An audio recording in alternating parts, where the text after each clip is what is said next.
E o texto de hoje, a gente podia colocar essa seguinte ideia, e a gente vai trabalhar com essa ideia. Jesus não veio para ser útil, mas para ser o precioso. Jesus foi muito útil para as pessoas, não foi?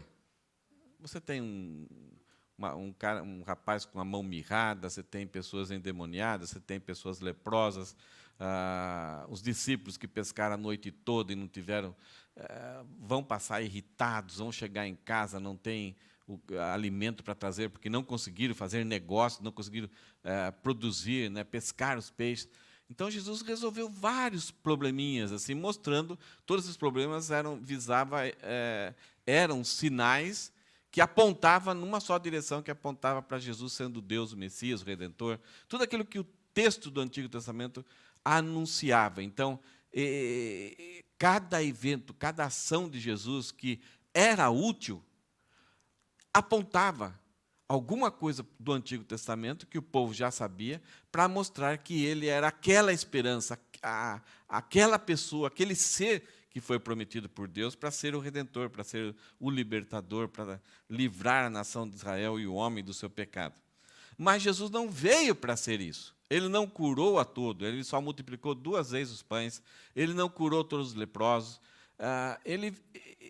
Isso foi sinais. E isso também foi por causa do contato que ele teve com essas pessoas, a sua empatia, o seu coração amoroso, o seu coração cheio de graça e misericórdia, então ele curava essas pessoas. Mas ele veio para ser o precioso. A ideia, a palavra em si, a gente já conhece um pouco, mas essa palavra ela foi muito forte na trilogia, né, do Senhor dos Anéis. Todo mundo assistiu? Né, que tinha o Sméagol, que era, no começo, ele era um jovem, um garotinho daqueles baixinhos lá, muito bonitinho, muito certinho, mas ele foi o guardião e, por causa da sua cobiça, querendo ter aquilo, querendo ter aquele poder ali, que é aquele anel que foi criado, então nenhum ser resistia. Mas eu não me lembro o nome daqueles... Eles eram mais baixinhos, não me lembro o nome daquele povinho. Ele tinha vários povos nesse filme, né? Mas eles eram os que eram mais capacitados para aguentar essa pressão de ser os guardiões desse anel, para que ele não caísse na mão daqueles seres e eles aí então destruíssem, usassem aquele poder de forma destrutiva com toda a criação que existia naquela época, naquele filme. E aquele anel, uma coisa simples, que trazia até invisibilidade, né, para quem o possuía ali, ele foi chamado de o precioso, o meu precioso. Eu vou dar a minha vida, vou fazer de tudo, vou pagar um preço caro para ter aquele anel. Então, Jesus Cristo, ele foi útil, mas ele não veio para ser útil.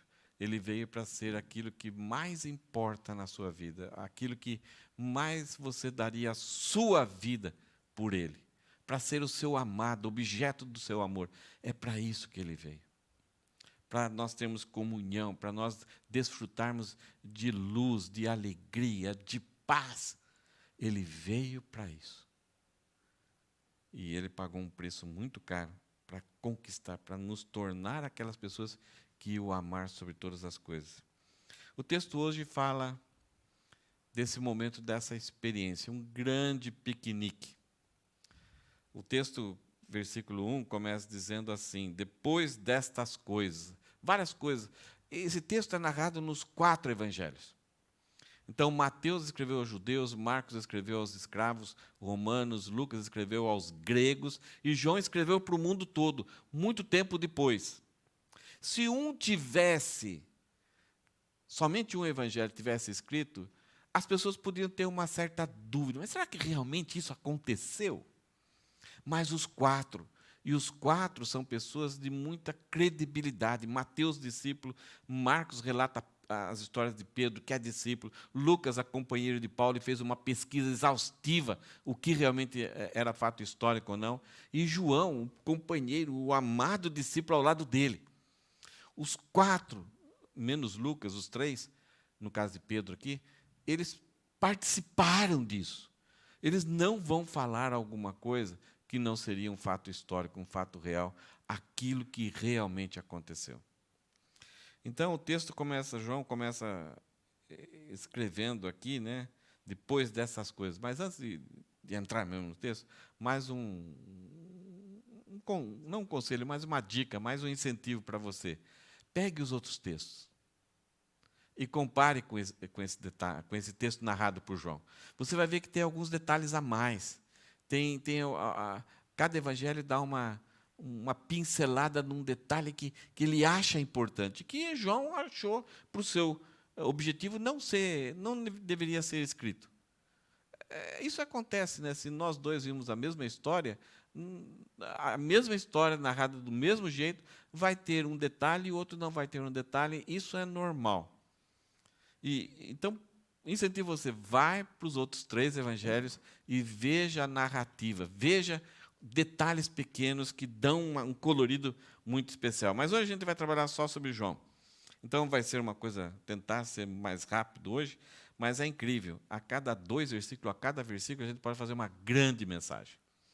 Então, começa assim o texto, depois dessas coisas, depois daquela negação que Jesus teve na sua própria terra, aqueles patrícios dele, ter levantado aquela oposição. Então, depois dessas coisas, Jesus atravessou o mar da Galileia, ele foi para o outro lado. E João fala assim, que é o de Tiberíades. Quando João escreve, muitas pessoas vão ouvir esse texto. E aí, para os judeus, eles chamavam esse mar da Galileia. Mas era muito comum as pessoas chamarem esse mar, a região para onde Jesus vai, de Tiberíades. Era um lugar que foi dado esse nome para o imperador Tibério, com homenagem a ele. Então, várias vezes, principalmente no Evangelho de Marcos, ele vai falar alguma coisa, algum lugar ali em Jerusalém, e ele vai dar um nome que os romanos também chamavam, ou ele vai dar uma localização. Ele vai falar, Jesus foi orar ali no Monte das Oliveiras, aquele que é em frente ao templo, em frente à cidade. Então, para essas pessoas, não conhecem a história dos locais ali de Jerusalém. Então, Marcos, como está escrevendo aos Romanos, ele tenta dar uma identificação geográfica, para as pessoas saberem mais ou menos aonde está indo as coisas. Então, Jesus atravessou o mar da Galileia, que é o de Tiberíades, uma grande multidão o seguia. Que legal, né? Os discípulos, há 3 mensagens atrás, aqueles mais agregados de Jesus, estavam questionando, né?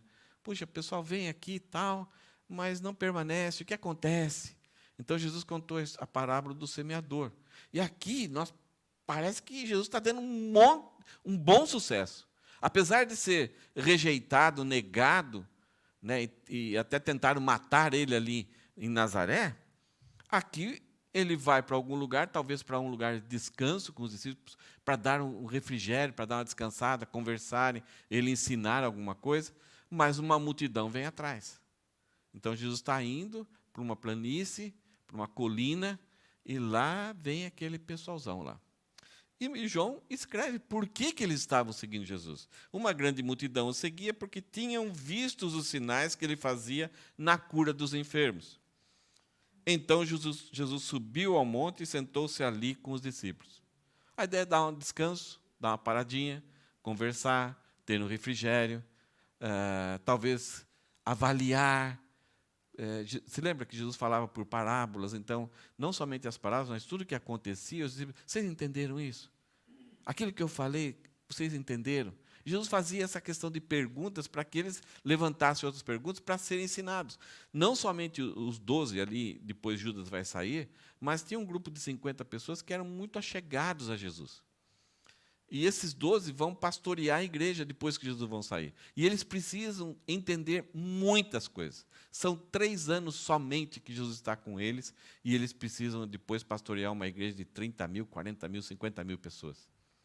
Então, há necessidade de um treinamento. Eles precisam ter consciência muito séria de quem é Jesus. Então, Jesus subiu ali, e aí vem essa multidão seguindo a utilidade. Já que os enfermos estão curados, vamos lá. Não somente pela curiosidade, mas também algumas pessoas estavam sendo carregadas. Você lembra aqueles 4 amigos que colocaram Jesus, furaram o teto lá da casa, talvez a própria casa de Jesus, furaram o teto para baixar o cara ali, porque não dava para entrar. Então, agora as pessoas estão levando. E a curiosidade é mais puxa, legal, é ver lá o paralítico, tudo torto lá, de repente ele sair pulando, cantando. Era uma utilidade. Era um show. Era um circo para algumas pessoas. Versículo 4. João, então, colocou o lugar. Então, você imagina a beira do lago, do outro lado de Nazaré. Então, uma colina. Ali, Jesus subiu mais ao monte, mais alto a esse monte. Talvez alguns já falaram, o cara vai subir lá em cima. Não, vou embora para casa. O interesse era de curiosidade, mas seguir a Jesus, ir por onde ele ia, se tinha uma pequena dificuldade, era Nazaré, porque o cara não ficou na praia aqui, estaria muito mais gostoso. E alguns talvez já voltaram para casa. Já perceberam que talvez era tarde, a fome bateu, então já tinha uma certa dificuldade. Aí surge uma questão. Num outro texto, né, os discípulos chegam para Jesus e falam, despede as multidões, manda eles embora. Aqui a história é um pouquinho diferente. Ora, a Páscoa, festa dos judeus, estava próxima. Então, é época de abril. Época muito gostosa. Essa é a época que nós temos aí de sentar, olhando o lago lá embaixo, a relva está, a grama está alta. Então, é um momento muito gostoso, muito, que nós chamamos aqui quimoti, né? Muito confortável, muito agradável para estar ali, conversar, bater papo, brincar e ver o que poderia acontecer. Ninguém estava passando frio ali, ninguém estava passando calor, mas era aquela brisa. Então, era muito propício para aquilo que está acontecendo. Então, Jesus, erguendo os olhos, ele tinha subido ao monte, erguendo os olhos e vendo que uma grande multidão se aproximava, ele chama Filipe. Filipe era daquela região, da região de Betsaida. Ele conhecia tudo ali, é um cara muito pragmático, um cara matemático. E ele quer resolver as coisas rapidamente. E Jesus fala para Filipe, Filipe, onde compraremos pão para lhes dar de comer? Interessante. Jesus perguntando. Aí João, para não deixar nós com dúvidas, ele já faz um certo comentário. Mas Jesus dizia isso para testá-lo, porque sabia o que estava para fazer. Entenderam? Essa pergunta de Jesus para Filipe, não é que ele estava perdido, ele estava preocupado, e agora o pessoal veio, eu devia ter deixado. Não é uma preocupação de Jesus. Mas ele tem que treinar, ele tem que colocar à prova os discípulos. E essa forma didática de Jesus, trabalhar com situações, com pressões, colocando eles em situações até desconfortáveis, era sempre para se revelar, para eles firmarem o conceito que eles tinham sobre Jesus, que eles deviam aprender sobre Jesus, mas também para eles confiarem. Eles vão trabalhar em nome de Jesus, eles vão ser apóstolos, eles vão receber uma incumbência de servir a Deus como servos de Deus. Eles precisavam estar conscientes de muitas coisas. E é interessante, Jesus fala, levanta essa questão, Filipe, onde compraremos pão para lhes dar de comer? A pergunta qual que é de Jesus? É sobre o... A pergunta de Jesus é referente ao quê? Onde? Lugar, local. Talvez lá em Amagasaki, né, Lourdes? Talvez seria capaz lá, a padaria. Então, onde? Você conhece. Aí Filipe já pensou, ele está perguntando isso para mim porque eu conheço o local aqui, eu conheço tudo daqui. Eram cidades de 15, 20 mil habitantes no máximo. Então, talvez é por causa disso. A pergunta de Jesus é, onde? Resposta de Filipe, versículo 7.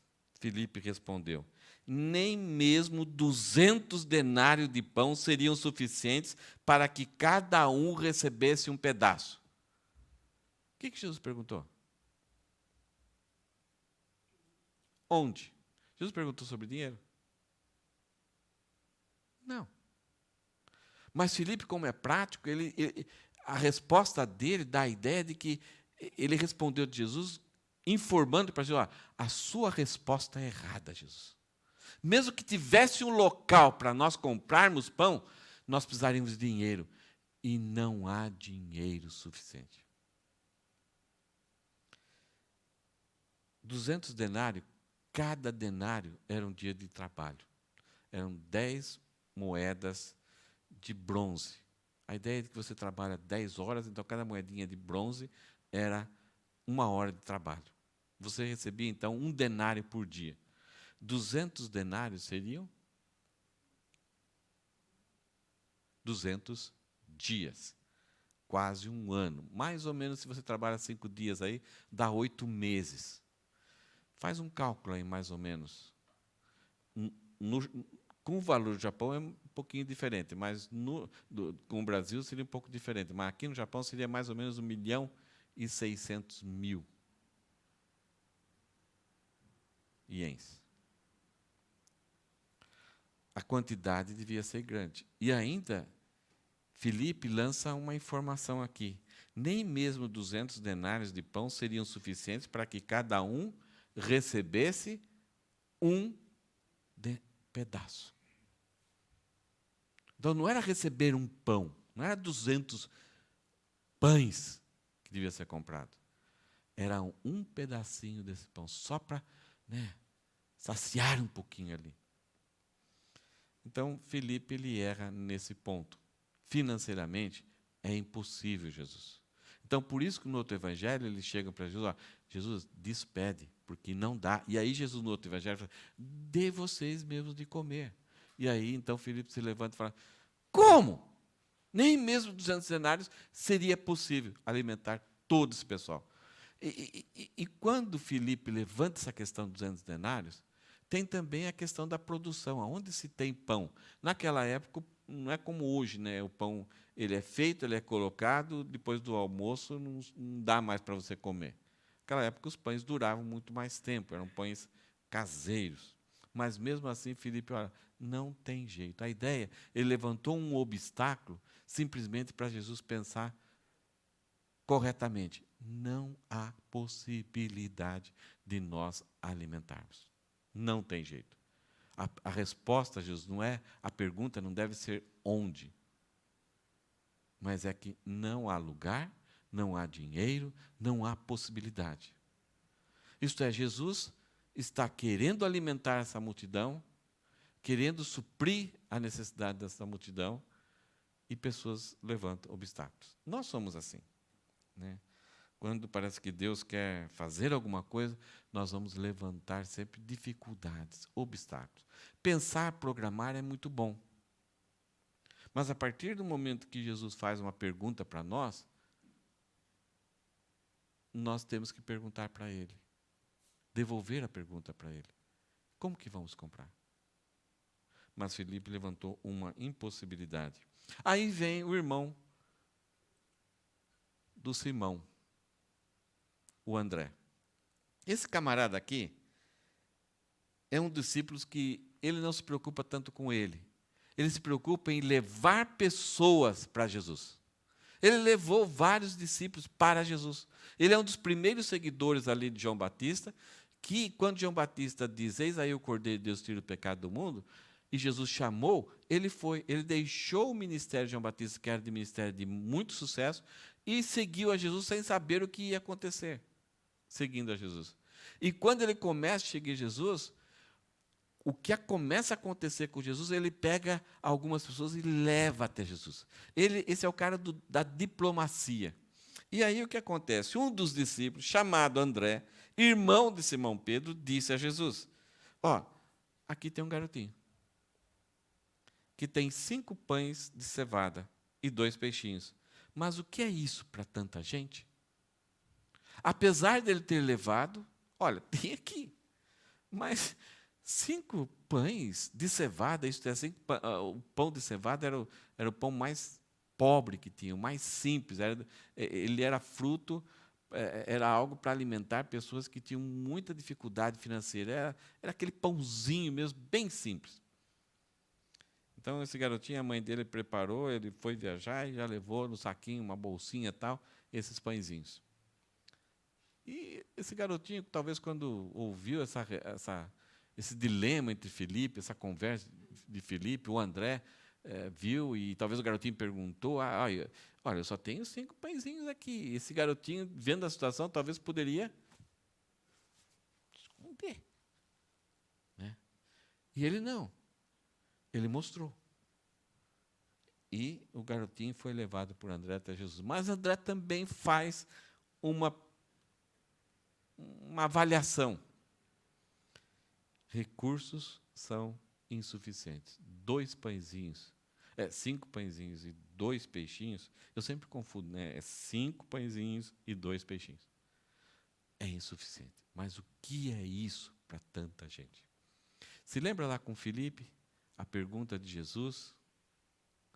Jesus perguntou para Filipe porque sabia o que estava para fazer. Isso é um comentário de João que, muito tempo depois, ele, olhando para trás, ele percebeu, depois ele aprendeu que Jesus sabia exatamente o que estava para fazer. Ele criou, diante de um problema, ele cria até uma crise para os discípulos, para depois ensinar, para depois preparar eles.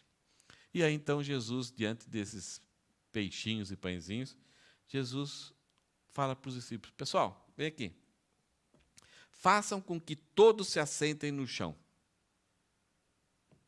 Ué, o senhor falou de comprar pão, e agora a gente tem 5 pãezinhos, 2 peixinhos, para todo mundo sentar no chão? Então, imagine a crise que os discípulos estavam aqui.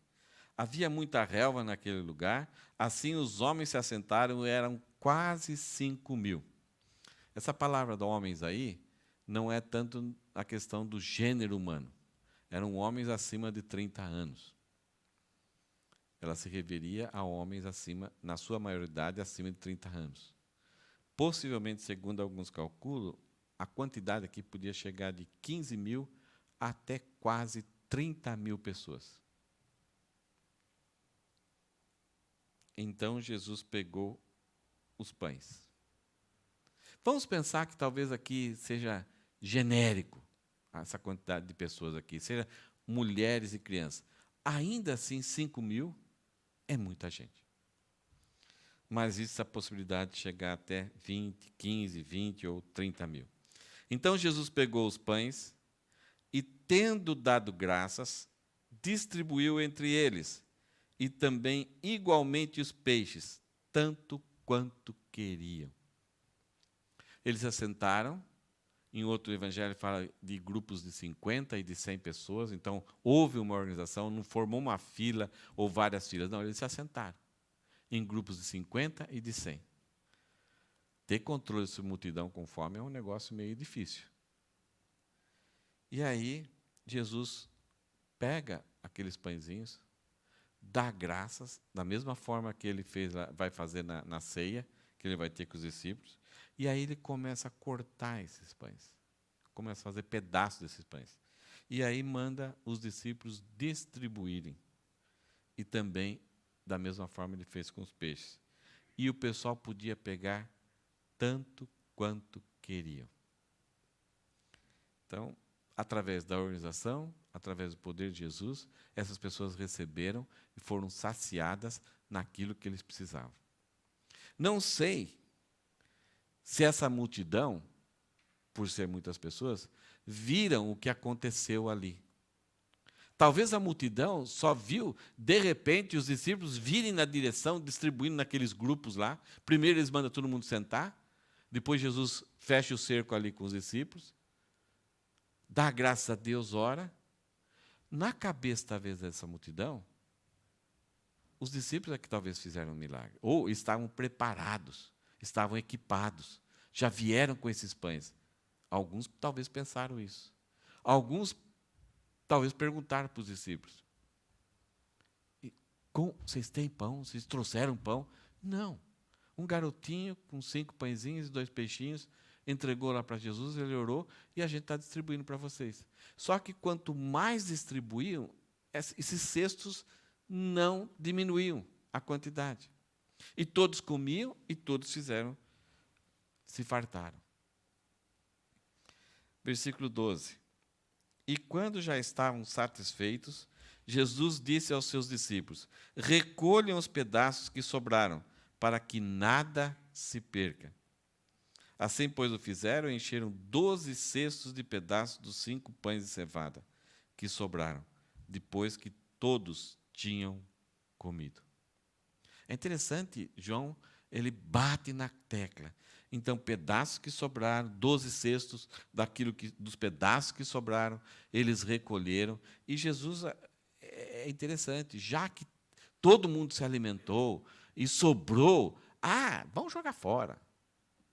Então, aqui a gente aprende essa ideia. Na fartura, naquilo que Deus supre, naquilo que Deus dá, nós devemos agir com mordomia. Não é porque em determinado momento tem abundância que a gente deve ser negligente.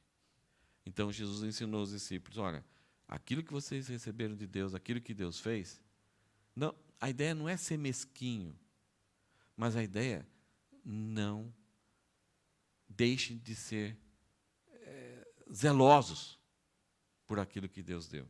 Isso se aplica a várias coisas. Né? Não é porque, de repente, Deus fez um milagre, abençoou, que agora a gente pode... Deus vai continuar sempre dando. A gente tem que pensar muito bem e sermos bons mordomos naquilo que Deus fez, principalmente na fartura.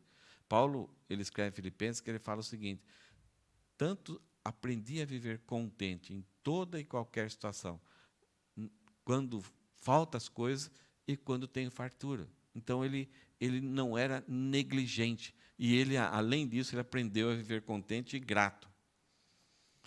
Versículo 14. E aqui tem o final da história. Quando as pessoas viram o sinal que Jesus havia feito, para que a maior parte das pessoas vieram ali perseguindo Jesus? Por causa da utilidade dele. Talvez pelo show, para ver o que acontecia. Eles não vieram para ser alimentados. Eles vieram para talvez ver um parente, um amigo, ser curado. Não vieram pelo ensino de Jesus, pelas palavras de Jesus, apesar de eles ficarem admirados da palavra, mas eles vieram por causa da utilidade de Jesus para o povo, para o homem. Eles não sabiam, talvez a maior parte não tinha quase nada para comer, não tinham se preparado, seguiram, e o tempo vai se demorando, já está quase anoitecendo. E aí, então, acontece isso. Eles estão seguindo a Jesus por causa do sinal, de sinais, porque ele estava curando enfermos. E agora todos eles são beneficiados por esse sinal. Jesus multiplicou os pedaços dos pães. Quando as pessoas viram o sinal que Jesus havia feito, disseram, este é verdadeiramente o profeta que devia vir ao mundo. Todos os sinais apontavam para Jesus, para as Escrituras, e eles pensavam, puxa, uma virgem conceberá. Estão falando que ele nasceu de uma virgem. De Belém virá o libertador. Jesus nasceu em Belém. Da linhagem de Davi virá o Messias. Jesus é da linhagem de Davi. Então, várias coisas Jesus fazia, que, por exemplo, Isaías falava que ele faria, ele daria libertação aos cativos, aquele texto que ele leu lá na sinagoga, Isaías 61. Então, as pessoas estão vendo. E aí, nessa hora, quando o povo é alimentado, longe da cidade, um lugar meio deserto, longe dos recursos humanos para ter alimentação, talvez agora eles lembraram que Deus, durante 40 anos, alimentou o povo no deserto com o maná. Toda manhã caía do céu pedaços, bolinhas, pedaços de pães com gosto de mel. E cada família, cada marido e cada esposa deveriam sair ali e pegar o quanto podiam, e tinha que se agachar, pegar do chão ali, talvez dar uma limpadinha e colocar no cesto e já comer, porque se guardasse para outro dia, embolorava. E no sábado eles não comiam? Aí que tem mais uma coisa legal. Na sexta-feira eles tinham que guardar, pegar o suficiente para comer no sábado. E na sexta-feira, para o sábado, não embolorava. Então, agora, quando Jesus faz isso, é um sinal de que Jesus é Deus. Ele é o enviado de Deus, ele é Deus. Então, esse sinal se torna uma coisa muito forte no coração e na mente deles. E aí, então, eles chegam a anunciar isso. Todas as dúvidas agora, as conjecturas a respeito de quem é realmente Jesus, parece que caem por terra um pouco. E eles falam, este é verdadeiramente o profeta que devia vir ao mundo. Mas eles falam que Jesus é o profeta. A ideia ainda que eles têm do Messias não é a ideia de que seria o próprio Deus encarnado que ia entrar nesse mundo e ia mudar todas as coisas. Então, para eles ainda, esse profeta poderoso, Bar-Enacha, o Messias, é um homem que teria uma vida santa, justa, e que Deus daria tudo aquilo que ele pedisse. Ainda estão nesse conceito. Eles não estão enxergando que Jesus é Deus e plenamente homem. E já que é verdadeiramente o profeta que devia vir ao mundo, ele que derrota os demônios, ele que dá uma pesca maravilhosa, ele que cura os leprosos, ele anda pelas águas, e ele alimenta, ele ressuscita. O que seria um exército, um país, com um rei desse jeito? Já que Roma exerce um poder subjugador, opressor sobre eles, eles não podem fazer nada, a carga de impostos é grande, e não há ninguém que possa curar as pessoas, as enfermidades são grandes, as epidemias são grandes, e sempre acontece. Um sofrimento há muitos anos esse povo está sofrendo. E agora uma pessoa que pode resolver, amenizar, que utilidade esse cara pode ser para nós? Que libertação ele pode dar para nós? Então, ao chegar a essa conclusão de que este é verdadeiramente o profeta que devia vir ao mundo, a disposição deles agora é colocar Jesus num papa móvel, né, um Messias móvel, blindar Jesus e coroá-lo como rei. Ele tem tudo. Ele é da descendência de Davi. Ele cumpre as profecias que falavam do rei que seria em Israel. É candidatável. Ele é o cara. E aí, versículo 15. Jesus ficou sabendo disso, desse burburinho. Jesus ficou sabendo que estavam para vir com a intenção de fazê-lo rei à força. Eles foram lá para seguir, por causa de Jesus fazia sinais e curava os enfermos. Depois dessa multiplicação dos pães, depois desse sinal, eles chegam à conclusão: ele é rei. Este é verdadeiramente o profeta que devia vir ao mundo. Quando eles começaram a conversar sobre ele, Jesus, na sua capacidade, também observando as ações dele, Jesus ficou sabendo que estavam para vir até ele, com a intenção de fazê-lo rei à força. Quem não quer ser rei? Quem não gostaria que os seus súditos o elegessem você rei? Nós sabemos quantos privilégios tem o rei. Ele tem um palácio, ele tem comida boa, ele só tem que administrar. Mas Jesus é invencível. Para ele vai ser tudo fácil. E aqui, na cabeça dessas pessoas, eleger Jesus e colocar ele num pedestal, levar para Jerusalém, construir um palácio e dizer que ele é rei, se os romanos quiserem se opor, ou se alguém quiser se opor, vai ser derrotado, vai ser aniquilado. E quando tentaram fazer isso à força, então Jesus se retirou outra vez, sozinho, para o monte. Agora ele deixou até os discípulos. Ele foi mais para longe ainda e se retirou sozinho. E talvez que as pessoas pensaram: covarde? Ele frustra. Ele mostra para nós que é o possível. Ele está nos convencendo, ele está fazendo tudo para a gente acreditar, mas quando a gente vai colocar ele no devido lugar que ele merece, ele cai fora. Não acontece muitas vezes isso conosco? Nós queremos colocar Jesus em algum lugar na nossa vida para ele ser útil para nós, e ele não vem. E a gente fica frustrado. A gente até quer forçar. Colocamos ele sob pressão até. E ele cai fora. Eu acho que todos nós aqui estamos muito tranquilos. Aquelas pessoas não.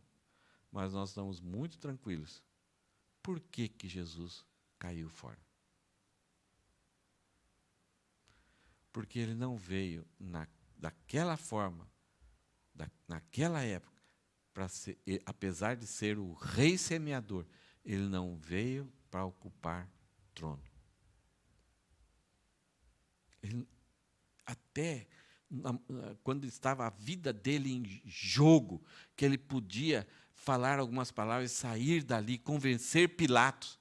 Ele chega, Pilatos, não se preocupa não, eu não estou aqui para brigar com você não, o meu reino não é deste mundo. Fica tranquilo. Em outras palavras, Jesus não aconselhou Pilatos para o matar, mas Jesus afirmou, Pilatos, ninguém tira a minha vida, ninguém tem. Quando Pilatos fala assim, eu tenho autoridade para te libertar, vamos conversar, vamos trocar uma ideia aqui, me diz alguma coisa para eu te defender. Jesus fala, Pilatos, não se preocupa. Ninguém tira a minha vida. Eu voluntariamente a dou. E aqui esse texto mostra exatamente essa missão que Jesus Cristo tinha. Apesar dele ser útil, curar, multiplicar os pães, aquela vinda não era para ser isso. Não era para ser o rei. Aquela vinda era para preparar os discípulos, para que quando ele morresse e ressuscitasse, ele enviasse o Espírito Santo, para que convencesse os homens de que Jesus é o Messias e de que a salvação, a regeneração, a justificação vem através da fé na obra que ele vai fazer na cruz. Somente aquele sacrifício vai poder criar cidadãos para o reino dele. Não é esse tipo de cidadão que Jesus quer no seu reino. Ele não vai querer ser rei dessas pessoas. Ele é Senhor, ele é soberano sobre todas as pessoas, mas o reino que ele vai preparar, inaugurar ali com a sua morte na cruz, é para cidadãos que passaram pela regeneração. Então aqui Jesus não está sendo covarde, ele está sendo obediente, ele tem um foco na missão que ele veio fazer aqui. E esse foco na missão incluía o seu sofrimento terrível. Porque, em primeiro lugar, ele amava o Pai. E o Pai tinha dado essa missão para ele. E o Pai vai, juntamente com ele, vai enviar o Espírito Santo para que convença aqueles pecadores daquela época, Paulo, aqueles saduceus, aqueles homens rebeldes, aqueles homens que mataram Jesus, muitos deles vão ser convencidos. E pela graça, mediante a fé, vão ser regenerados, vão ser salvos, vão receber o poder para serem feitos filhos de Deus. Agora sim serão cidadãos do reino. E aí Deus, com essas pessoas que vão ser regeneradas, forma a igreja. E Deus pega a igreja e dá para Jesus. Agora ele é Senhor da igreja. Agora ele é Rei dos regenerados. Por isso que aqui não é o tipo de reino que Jesus veio buscar ou formar. Isso daqui era um perigo, era a mesma ação do que Satanás queria com Jesus. Saia da cruz, nós colocamos você lá no trono, nós vamos te defender, nós vamos ser o seu exército. E se algum de nós morrer, a gente traz aqui e o Senhor ressuscita. Se algum de nós aqui tiver um ferimento que vai ficar meio mancotola aqui, a gente traz aqui e o Senhor conserta. Que utilidade de reino. Jesus não veio para esse tipo de reino. Hã? Não.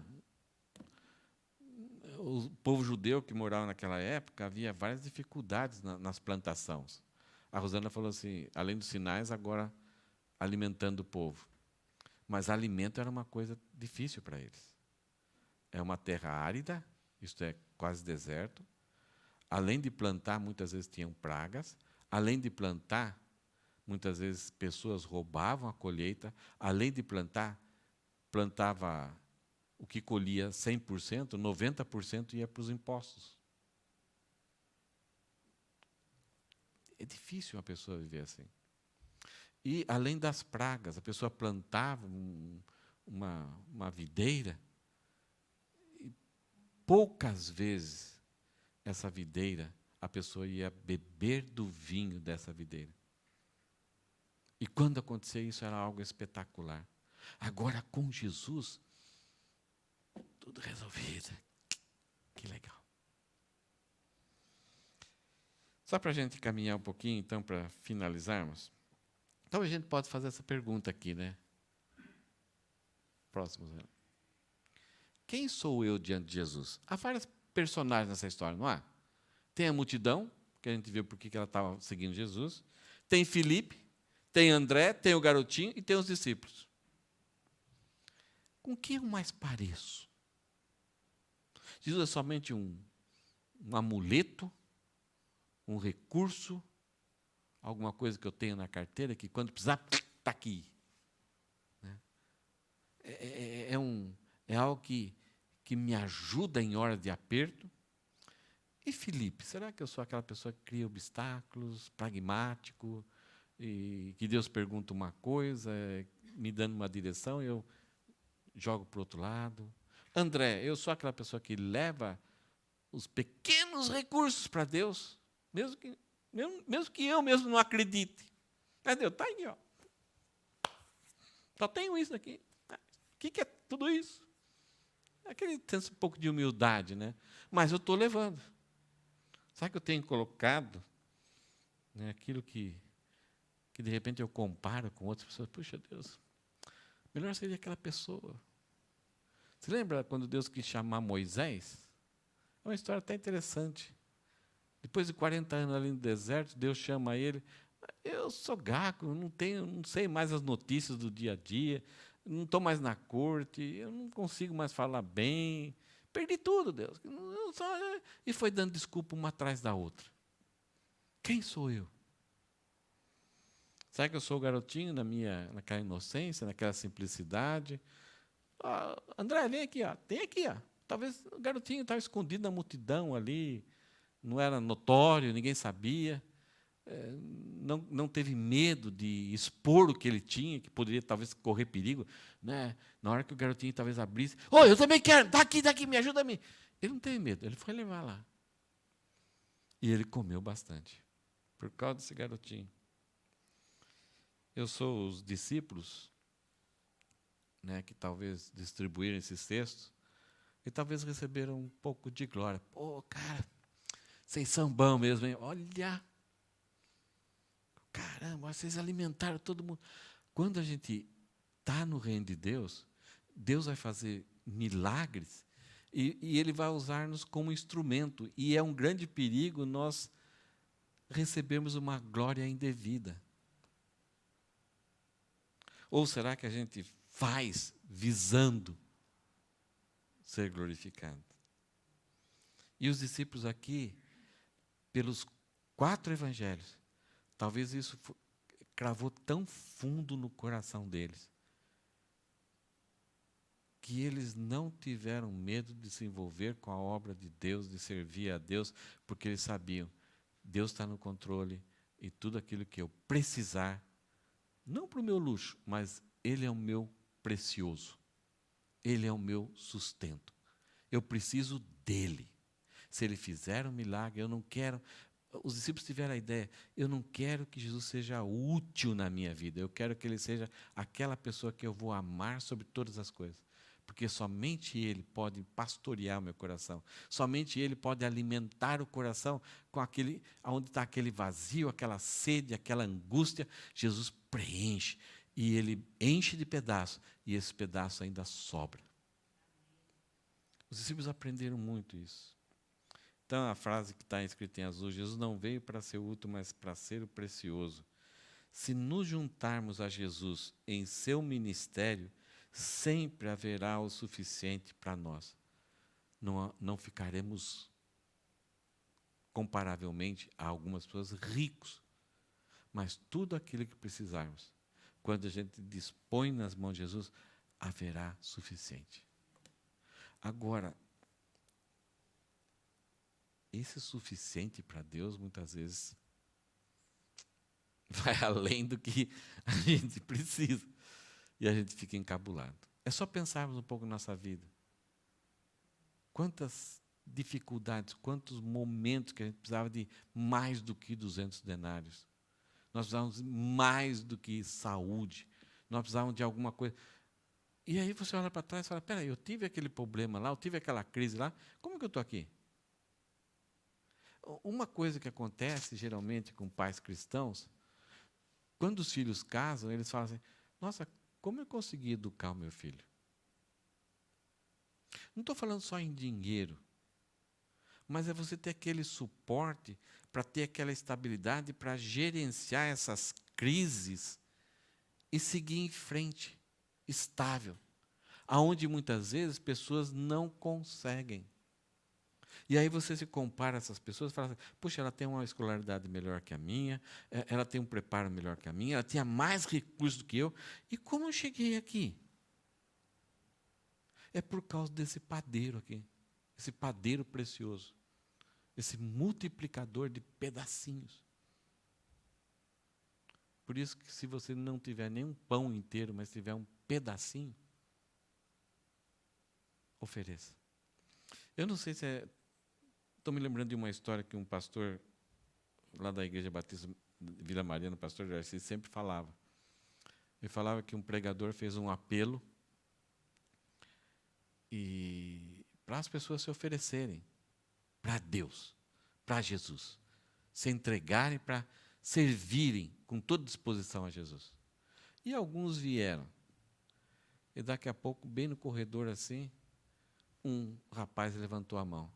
Só que o pastor olhou, ele está assim, da cintura para baixo, na cintura dele já era o chão. Falou, esse cara está deitado, o que está acontecendo?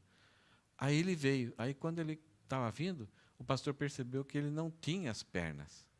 E ele veio lá, né? As mãos calejadas e veio. E aí quando chegou no meio do púlpito, assim, pastor, tem muita gente boa aqui, mas será que Deus me aceita? E aí o pregador daquela noite falou assim, irmãos, não se preocupa não, você é a pessoa mais bem-vinda para Deus usar. Porque Deus prefere pessoas pela metade, mas que servem a Ele por inteiro, do que pessoas por inteiro que sirvam a Ele pela metade. Mesmo que seja um pedacinho nas mãos de Jesus, Ele vai multiplicar. Talvez a gente tenha para algumas coisas a gente tem uma autoestima. Não, eu sou capaz disso, sou capaz daquilo, capaz daquilo. Quando Deus quer nos usar, não, eu não posso, ou vai faltar, não tem jeito, não dá para me envolver. Aí Deus quer fazer milagres, mas Ele quer nos usar.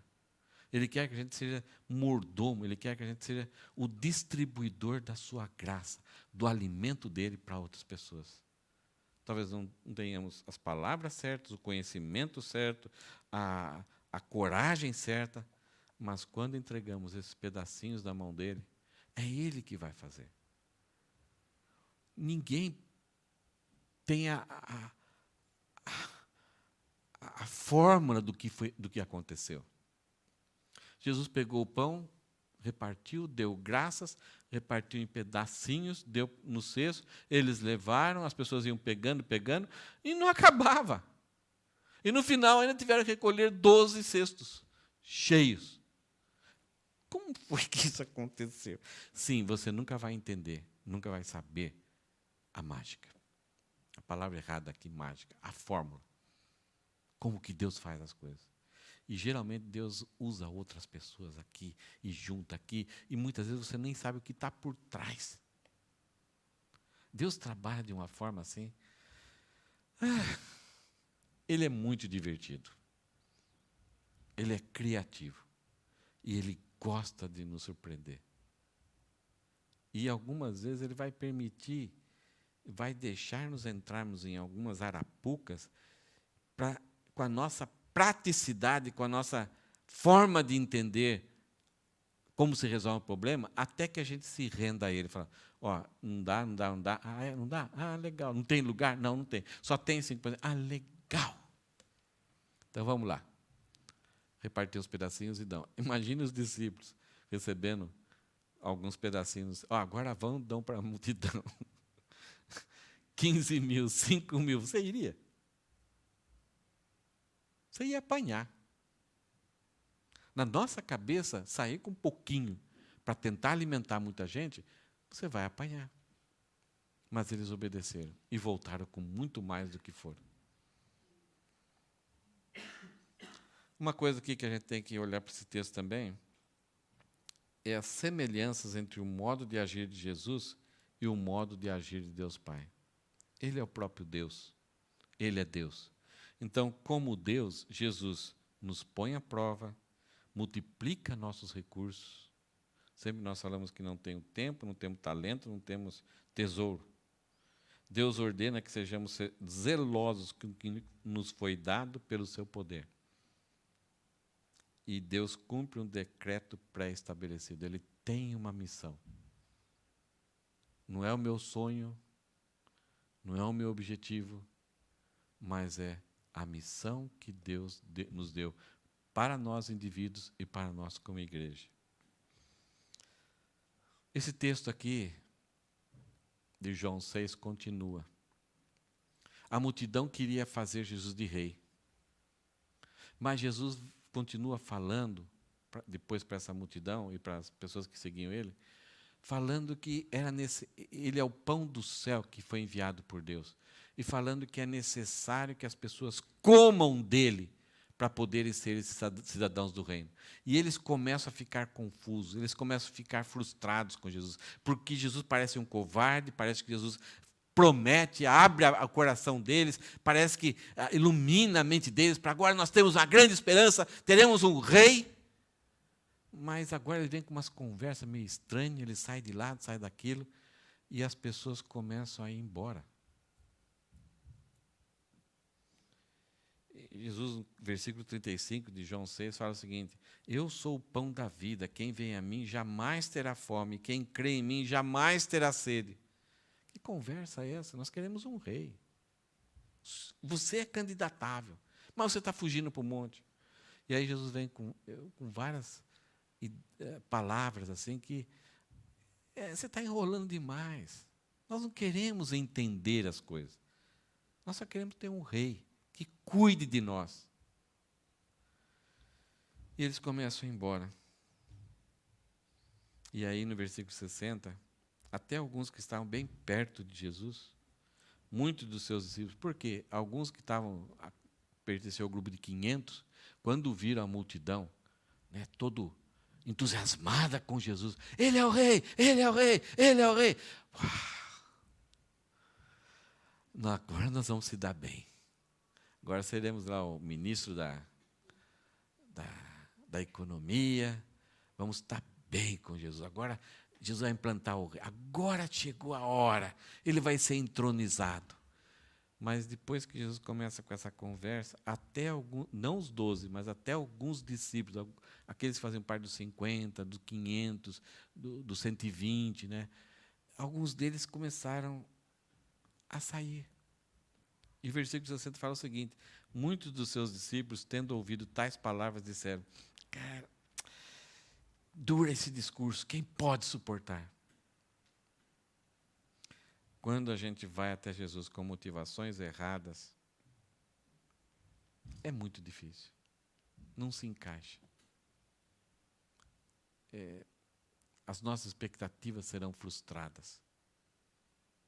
E aparentemente parece que vai ser exigido de nós vai ser duro, vai ser uma cobrança. Mas o próprio Jesus: vinde a mim todos que estáis cansados e oprimidos, que eu vos aliviarei. Tomai sobre vós o meu jugo, a minha canga, que é leve e suave.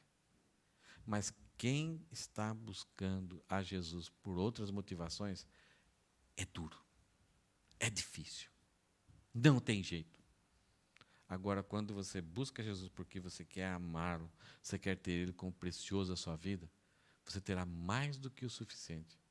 Você terá tudo aquilo que é necessário para ter uma vida eterna, e uma vida de paz aqui, uma vida de amor e uma vida de propósito. Você vai ter uma direção, você vai saber por que você está vivendo.